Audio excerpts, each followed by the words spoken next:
Once you have MorphoJ installed on your computer, what you want to do is open up your Bears data file. So you're going to go to File here, and the first thing to do is you want to create a new project. So just click on that. And now you're going to have to select a few options here. You're working in 2 dimensions. Let's first of all give this project an appropriate name. So we're just going to call this Bear Jaws, and I'm going to put trial there on the name so that I'll know to delete this file when we're done here. Next, file type, make sure that you click TPS. So this is a thin plate spline data file. Even though it is a text file, you have to make sure that the file extension for your text file is TPS, not TXT. So you can be fooled. What you may have to do is go into Windows and change the file extension. It's not hard to do. So here I'm going to find where it is. I've placed it on the desktop, and my data set is called, where is it?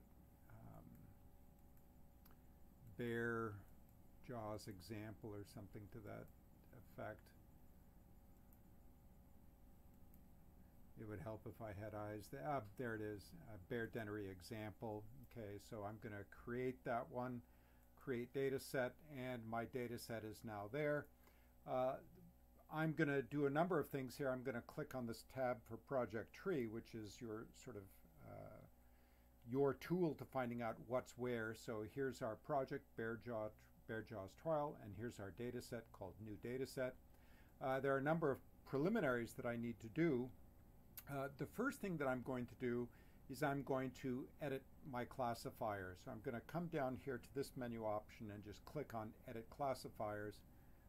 Please select a data set, fine. So I'm going to click on New Data Set and then Edit Classifiers.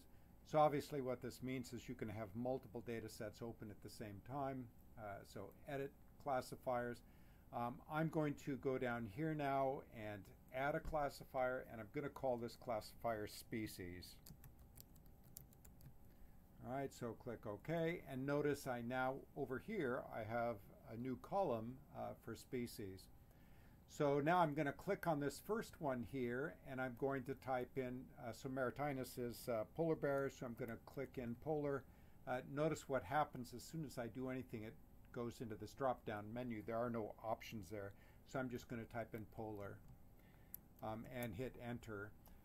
So now every time I see Maritimus, I can go here and I can double-click here and I can select polar like that.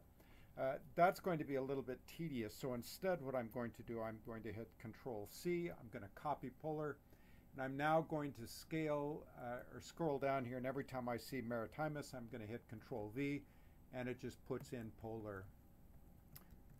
So I'm probably better put my glasses on so I don't do something stupid here. Well, that doesn't help at all. Okay, anyway. Maritinus, Control-V. There's another one. I'm just going to use my down arrow to go through all of these and make sure I type in polar bear. So I'm just using Control-V. It's much quicker than trying to use the little drop-down menu. If you have lots of different species, then the drop-down menu turns out to be more efficient. So let me know if I screw up here, if I make some mistakes. I think I'll catch them. I think I have a total of 95 jaws in here, so.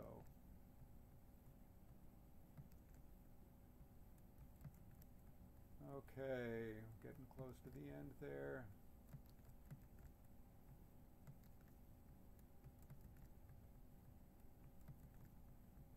Okay, so those are all of my polar bears. I'm now going to go back up to the top, and Arctos is the grizzly. So now I'm going to type in grizzly right there.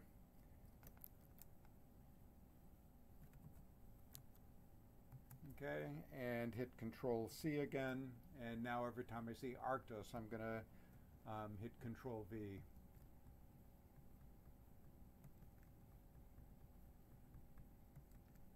sure I didn't miss any. Oops, I missed one right there. All right. Grizzlies. That actually probably is a little bit faster if I just scroll up like that.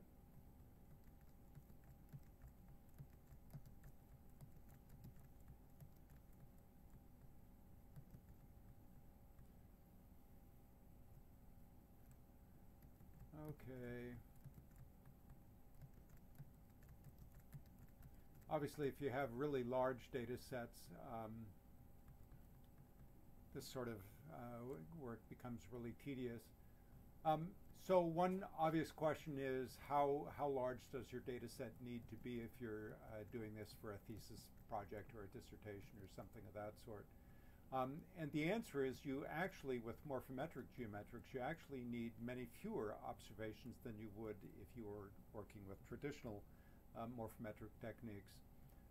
So that's one of the reasons why this technique is as popular as it is. Okay, so now all we're left with are, now all we're left with are Ursus americanus, which is the black bear. So let's type in black right there.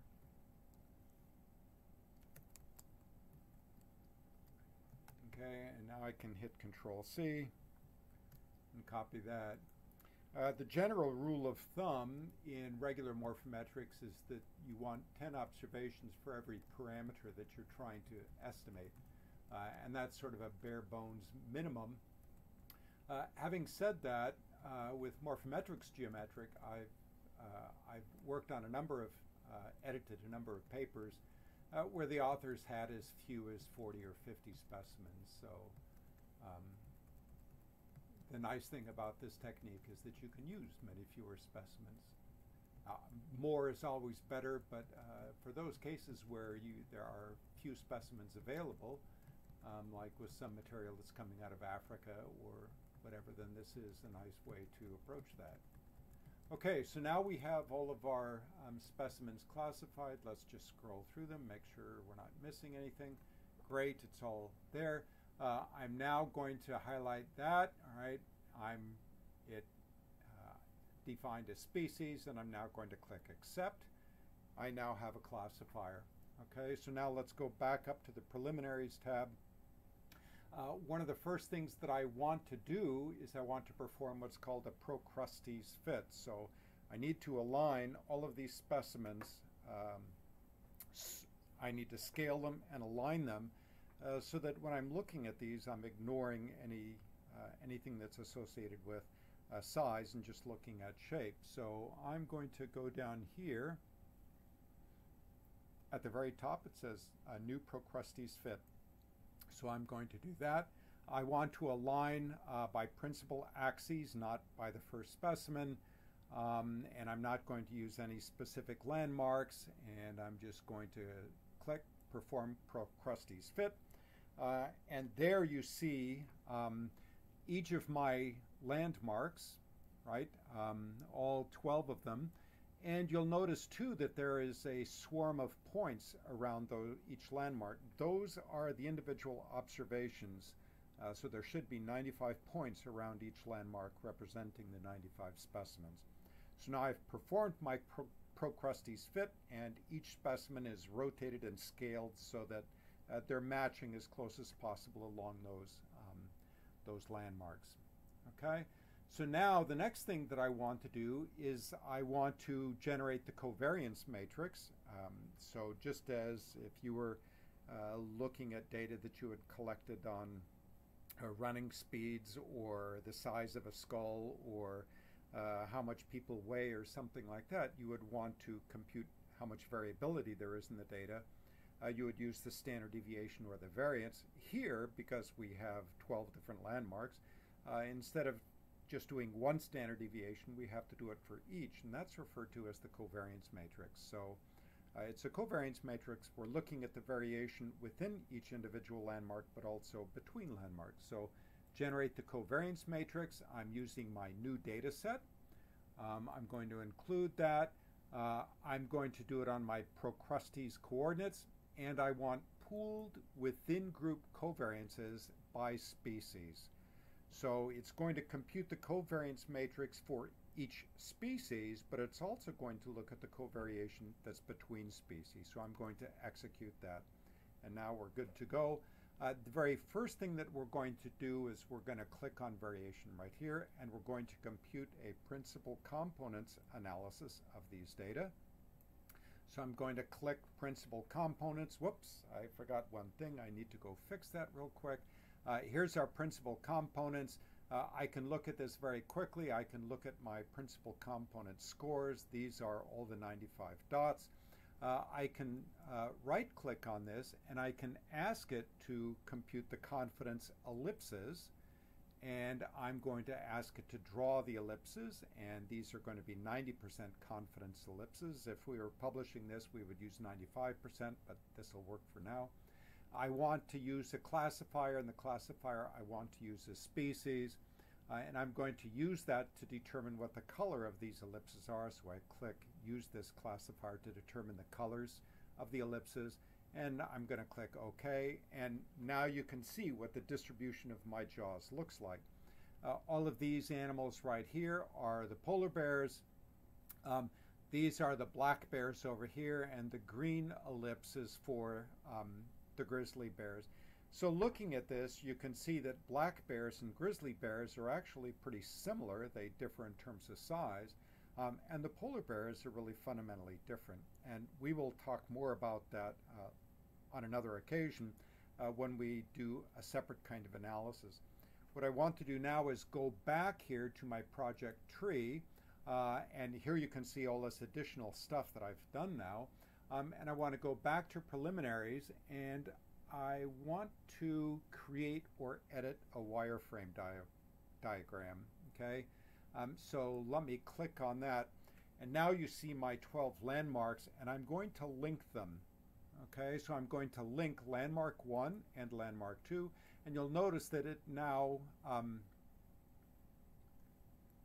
creates a line between landmark 1 and 2. I'm now going to link 2 and 3, and link those, and 3 and 4, and link those, 4 and 5, okay, then 5 and 6, and then 6 and 7, 7 and 8, 8 and 9,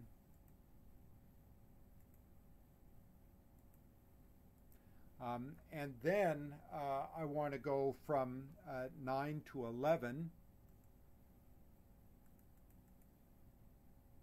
bypassing 10 because 10 I believe is the anterior margin of my mesenteric fossa. So I'm going to do that. This ends up sort of a weird scenario there, which is atypical. And let's go 11 to 12. Link landmarks, and then I want to link 12 back with 1, like so. And now what I want to do is I want to link 7 and 10.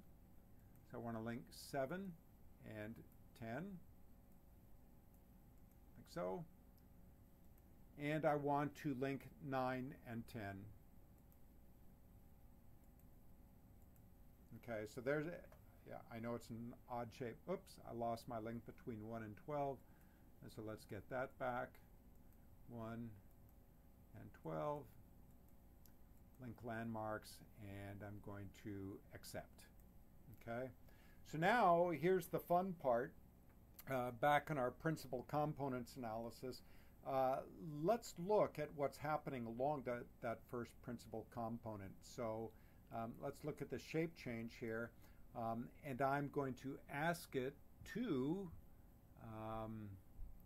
choose, set scale factor, flip, rotate, resize, change, print, export. Let's go back up here to the project tree. Variation. Okay, we've already done that. Graphics. I want my PC scores. Where the heck? go back to the project tree. New dataset wireframe. All right, let's try that. Let's go back here to that. Change type of graph. There we are, and I want the wireframe. And I'm going to click OK. So here you can see the shape change that's occurring along the first principal component. I really don't like that right there. I think I may have made a mistake right there. Regardless, the turquoise shape is at the origin, and then the dark blue shape is on the right-hand side of that principal component. So you can see one of the things that's happening here is the angle of that canine tooth, and also the robustness of the ramus right there, and then the orientation that's going along right here with that vertical ramus. We can now look at the second principal component, look at number 2, okay, and there you see the shape change that's along principal component 2, okay. So that's just a very quick sort of introduction to how to use MorphoJ for the first time. We'll go into that in more detail during class or at another time. Terrific.